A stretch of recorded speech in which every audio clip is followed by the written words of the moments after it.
Brought to you by the Southpaw Platform.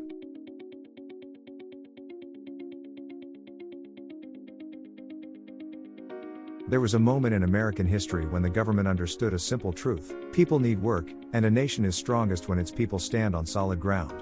It was the 1930s, and this country was flat on its back. Banks failed, families starved, factories shut down, and millions were left without hope. Everything felt broken, and for once even the rich couldn't pretend things were fine. And then Franklin Delano Roosevelt stepped forward with a vision that reshaped the country. He didn't wait on wealthy businessmen. He didn't beg corporations to hire people. He didn't trust the free market to magically fix itself. He did something revolutionary. He put the people to work. The New Deal created the Works Progress Administration, a federal employment machine unlike anything the world had ever seen. At its peak, the WPA employed 8 to 10 million Americans. It built 650,000 miles of roads, 125,000 public buildings, 800 airports, bridges, parks, dams, and entire pieces of American life that still stand today. If you walk through any old post office, courthouse, or city hall, there's a good chance it was built by the WPA. At the same time, the Civilian Conservation Corps took millions of young men and put them to work restoring forests, planting over 3 billion trees, building trails, fighting erosion, and shaping national parks that people visit to this day. The CCC fed them, housed them, paid them, and sent most of their wages home to their families. It was stability. It was dignity. It was jobs. These programs didn't just save lives. They saved America. They lifted the entire country out of collapse and gave ordinary people power they had never felt before.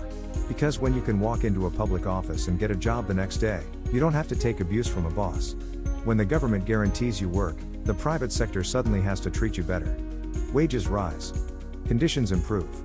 The balance of power shifts toward the people who actually keep the country running. And that, right there, is why the billionaire class declared war. The richest industrialists in America responded with fury. They formed the American Liberty League, led by the DuPont family, GM executives, U.S. Steel allies, and the wealthiest corporate dynasties of the era. Their mission was blunt: destroy the New Deal, crush public jobs, and restore corporate control. They accused Roosevelt of being a dictator, a traitor, and a threat to capitalism itself. They weren't angry about spending. They were angry because workers finally had leverage, and they planned to take it back. They were joined by a new political alliance that reshaped the country for generations. On one side were Northern Republicans tied tightly to business interests. On the other were Southern conservative Democrats, politicians who built their entire careers on segregation, anti-union policies, and keeping poor people beneath them. This alliance, known as the Conservative Coalition, became a powerful machine inside Congress starting in the late 1930s. These were the people who hated worker power. They hated unions. They hated federal spending on poor families. And they especially hated the idea that the government could hire millions of workers without asking for corporate permission. This coalition began slowly cutting into Roosevelt's programs. In 1939, Congress passed a Reorganization Act that slashed WPA funding, gutted its staff, and halted expansion. It was the beginning of the end. Then came World War II, and the billionaires saw their moment.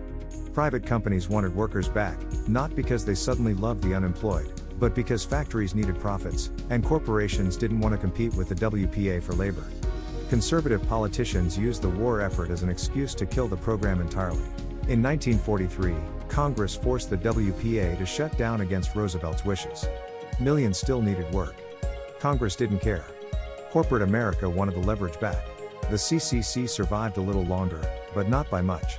It was terminated in 1942, partly because business leaders saw it as unnecessary, and partly because Southern politicians didn't want integrated camps where people were treated as equals. It was easier for the powerful to destroy opportunity than to tolerate progress. When Roosevelt died in 1945, his successor Harry Truman tried to keep the New Deal spirit alive. But in the 1946 midterms, Republicans captured Congress for the first time in almost 20 years. They immediately passed the Taft-Hartley Act in 1947, the harshest anti-worker law in American history. It crippled unions, banned key strike strategies, allowed right-to-work laws, and handed power back to corporations. And then came the Cold War, and with it, a new weapon. Corporate America and conservative politicians began labeling any public program that helped workers as communism. Public jobs? Communism. Public housing? Communism. Union organizing? Communism. Anything that strengthened working people was attacked, defunded, dismantled, or smeared. From the late 1940s into the 1950s, the New Deal era of federal jobs died piece by piece. Eisenhower's administration shifted power back to private industry, cut taxes for the wealthy, and let corporate influence spread through every level of government. Workers lost their safety net. Corporations regained full control. And America has been bleeding ever since. It's important to understand another piece of this history, because it shaped the entire political landscape we live in today. Those Southern conservative Democrats, the same ones who opposed the New Deal, opposed unions, and opposed any form of racial equality, eventually left the Democratic Party entirely. It began with the Dixiecrat Revolt of 1948, when white conservative Christians walked out of the party because they opposed the Civil Rights Movement. Then came the Civil Rights Act of 1964 and the Voting Rights Act of 1965, laws that finally challenged segregation directly. After these laws passed, many of those same politicians and voters switched parties throughout the 1960s and 70s, eventually becoming the foundation of the modern Republican Party. The beliefs didn't change. Only the color of the jersey did. Corporate interests saw their opportunity and moved in. The alliance between wealthy businessmen, conservative politicians, and Christian reactionaries created a political machine that opposed public jobs, opposed public housing, and opposed public education. They wanted a nation where corporations kept the power and where ordinary people were forced to beg for scraps. And that is the world we inherited. Now let's talk about the world we're going to build. Because in a nation as rich as the United States, it is a moral failure, not an inevitability, that millions of people are unemployed, underpaid, or living on the edge. It is a moral failure that anyone sleeps on the sidewalk while billionaires hoard more wealth than entire cities. It is a moral failure that we pretend people don't want to work, when the truth is simple: the jobs disappeared, the wages collapsed, and corporate greed took over. We will change that. Jobs will be a human right. And a human rights platform will guarantee the basics: education, housing, and work. We've already shown how this will work in our education plan. Education is a human right, where learning will become free, universal, and accessible through live-streamed university lectures, paid training programs, and federal certification. And we've already shown how it will work in our housing plan. Housing is a human right, where every person will get a dignified place to live, built through a mix of new construction, conversions of unused buildings, and rapid emergency shelter. Now it's time to show how we will guarantee the third pillar: jobs are a human right. This will not be charity. This will be infrastructure. This will be nation building. This will be how we stabilize society from the bottom up instead of waiting for billionaires to sprinkle crumbs from the top down. Under our plan, the United States will create a new federal institution, the Department of Careers. This department will guarantee that every adult who wants work can walk into a public office and get a job, immediately. No interviews.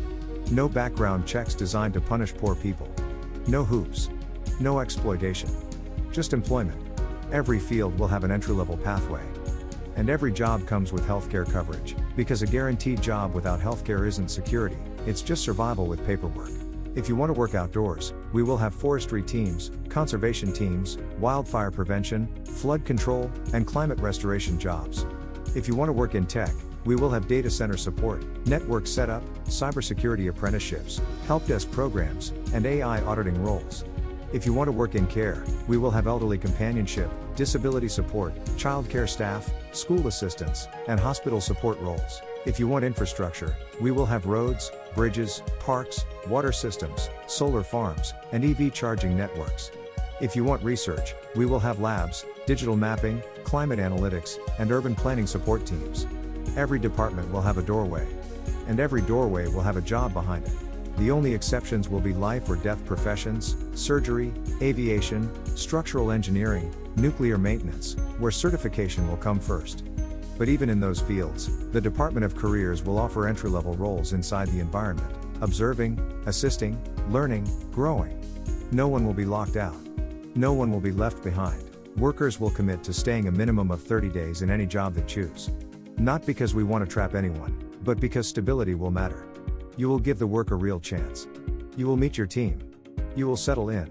And if after 30 days you realize it isn't for you, you will switch. No penalty, no judgment, no shame. This will create a labor force that is both flexible and dependable.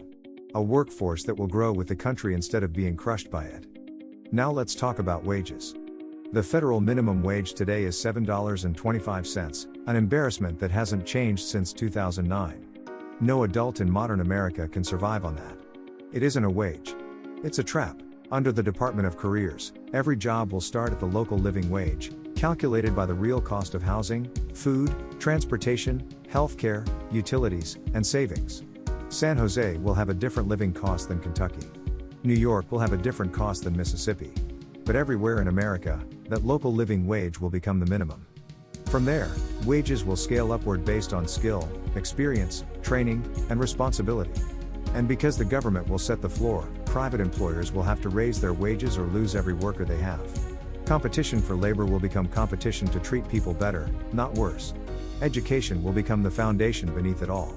The Department of Careers will integrate directly with a new public education system that will make learning free and nationally accessible. University lectures from state schools, and from any private institution willing to participate, Harvard, MIT, Stanford, will be live streamed to the public. Students will watch the same lessons, complete federal coursework, and earn government-issued degrees through national examinations. Accreditation will be handled by a new federal authority, ending the monopoly of private accrediting bodies and ensuring that public degrees will carry the same legitimacy as elite private ones. No tuition. No debt. No gatekeeping. You will advance in your job for free. You will get paid while you train. You will move up in your field with dignity. This is how we will build a nation where every person has a path. And when we put all of this together, education, housing, and work, something extraordinary will happen. Poverty will collapse. Homelessness will disappear. Crime will drop. Families will stabilize. Children will grow up safe. The economy will strengthen from the bottom up. And the cycle of despair will break. Because work isn't just money. Work is structure. Work is community. Work is belonging. Work is a reason to wake up in the morning and know you matter. Now consider the economic engine behind this. Every person with a living wage job will be a consumer, a taxpayer, and a stabilizing force in their community. Money earned will get spent. Money spent will be taxed. Taxes will fund government. Government will fund jobs. Jobs will create spending. Spending will grow the economy. It will become a self-sustaining cycle, one that won't rely on billionaires or corporate charity. Small businesses will benefit too. Any employer will be able to request workers from the Department of Careers. The government will cover part of the wage, the employer will cover the rest, and people will gain skills while businesses grow. This will create a hybrid system where private industry and public employment support each other instead of competing in a race to the bottom. This will not be radical. This will be common sense. This will be how a modern society functions when it decides working people matter. Contrast that with today, a system built on scarcity, fear, and insecurity. Corporations rely on desperation. Low wages rely on desperation. The entire labor market relies on people being terrified to lose their jobs. That fear is the fuel of modern capitalism. It keeps workers silent. It keeps unions weak. It keeps wages low. Our plan will end that. Because when the government guarantees work, no one will ever be threatened with starvation again. This is what the New Deal almost achieved before the billionaires tore it apart. This is what the conservative coalition spent decades fighting to prevent. This is what the corporate lobby still fears today. But their fear will be our opportunity. A country that guarantees education, housing, and work will not just thrive, it will become unstoppable. It will become the kind of nation people look up to. The kind of nation that uses its wealth for good. The kind of nation that refuses to let people fall through the cracks. Jobs will be a human right. Work will be a human right. Security will be a human right.